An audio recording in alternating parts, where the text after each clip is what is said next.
You send your DNA off to discover your ancestry. One day, you see several suspicious looking cars pull up outside your house. Military officers begin to surround your home, and a woman gets out of one of the cars and walks straight to your front door. They have your DNA results.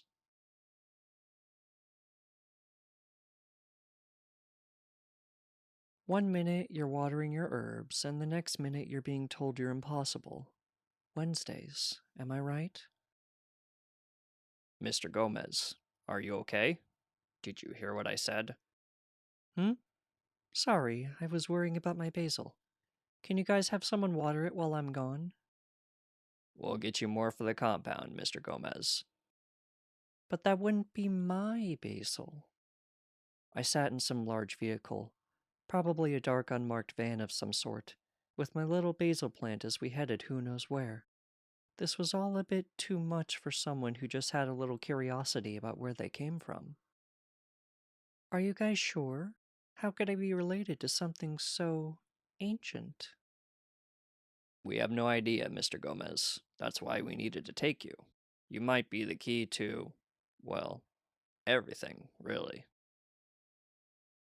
I never wanted to be a key. I didn't even like keys. That was my excuse whenever I lost mine, anyway. I I don't want to let anybody down, is all. You won't, Mr. Gomez. Never again. They brought me through dark corridors, down a hall that seemed to be in eternal decline. My legs felt like jelly, and my head felt as though it could spin forever. They dropped me in a room with dark green walls, and nothing but a shoddy bed and a little table. I sat down my basil, gave it a little water, and checked its leaves for damage. At least I know exactly what you are, my friend. I believe I fell asleep, for how long I couldn't say, when a knock awoke me.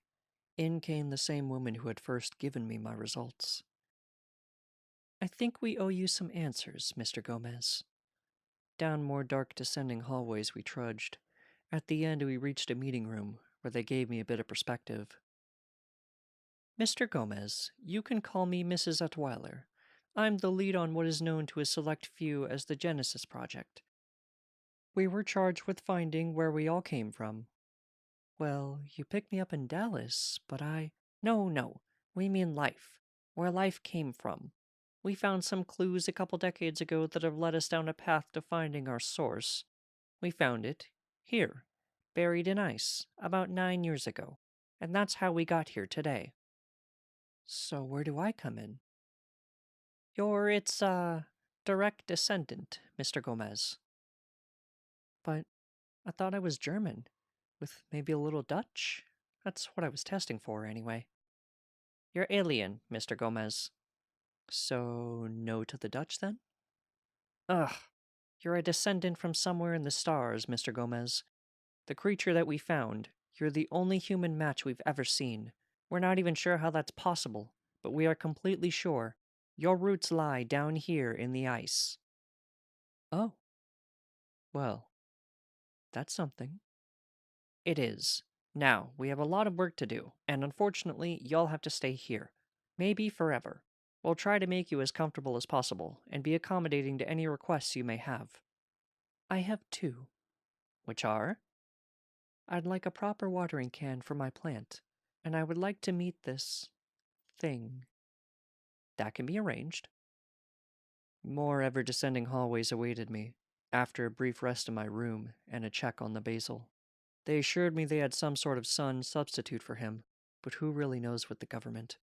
Anyway, down the halls we went. I kept thinking how strange all of this was. How could something like this happen to little old Mr. Gomez, the neighborhood plant guy? But life takes you on a lot of twists and turns as you go, doesn't it? Sometimes it turns out you truly are as alien as you've always felt. We came to the end of the hallway, and a frost-covered door stood before me. I wasn't nervous, oddly. It felt a bit like a homecoming, to be honest. Mrs. Atweiler opened the door, and we stepped through. A wall of ice stood maybe 100 yards away. Faintly in the ice, the edges of a wildly strange, unknown creature could be made out. Its head was ducking down, almost a human height. More on instinct than desire, I strode out to get a closer look. Now up against the wall, the creature's face sat stoic a few feet above my head. I smiled lovingly at it, and I could have sworn it somehow smiled back. And like any good guest, I thought I should introduce myself. Nice to meet you, Grandpa. My name's Jason. This story was written by Psalm of Lament, read by Back Vicodin.